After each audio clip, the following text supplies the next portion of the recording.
வணக்கம் ஆண்களே, இந்த வீடியோ உங்களுக்கு. காது கொடுத்து கேளுங்க. ஓடி ஓடி உழைக்கிறீங்க. எதுக்கு உழைக்கிறீங்க? உங்க குடும்பம் நல்லா இருக்கணும், ஆரோக்கியமா இருக்கணும். அதுக்காக தானே ஓடுறீங்க, அதுக்காக தானே உழைக்கிறீங்க.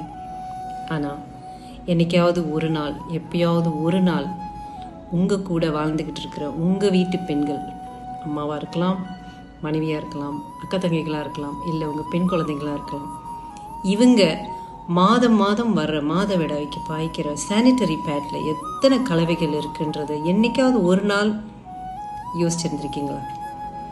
அதில் எவ்வளோ கெமிக்கல், எவ்வளோ plastic, silicon gel, fragrance, colouring, இந்த மாதிரி பல விஷயம் கலந்த சானிட்டரி பேடை அவங்களோட பிறப்பு உறுப்பில் வச்சு எத்தனை வருஷம் அவங்க பாவிச்சு அவங்களோட கர்ப்பப்பை இந்நேரம் என்ன நிலைமைக்கு ஆகியிருக்கும் அப்படின்றத யோசிச்சிருந்துருக்கீங்களா?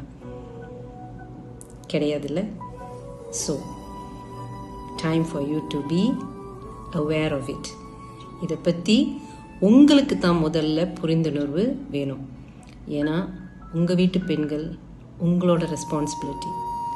நாளைக்கு நான் சொன்ன மாதிரி நீங்கள் அந்த ஓடி ஓடி உழைக்கிற காசு உங்கள் வீட்டு பெண்களுக்கு ஹாஸ்பிட்டலில் செலவாகிற மாதிரி வச்சுக்கக்கூடாதுல்ல. அதுக்காக தான் உங்கள் வீட்டு பெண்கள் நல்ல ஒரு ஆர்கானிக்கான சானிட்டரி பேட் பாய்க்கிறதுக்கு கொஞ்சம் அதில் கருணை காட்டுங்க, இன்வெஸ்ட் பண்ணுங்கள். ஓகே, ஃபெமினைன் ஆர்கானிக் ஆனியான் இருக்கிற ஒரு பேடு, மருத்துவம் குணம் படைத்த ஒரு பேடு. ரைட்? இதை பற்றி தெரிஞ்சுக்கணுன்னா எனக்கு டிஎம் பண்ணுங்கள்.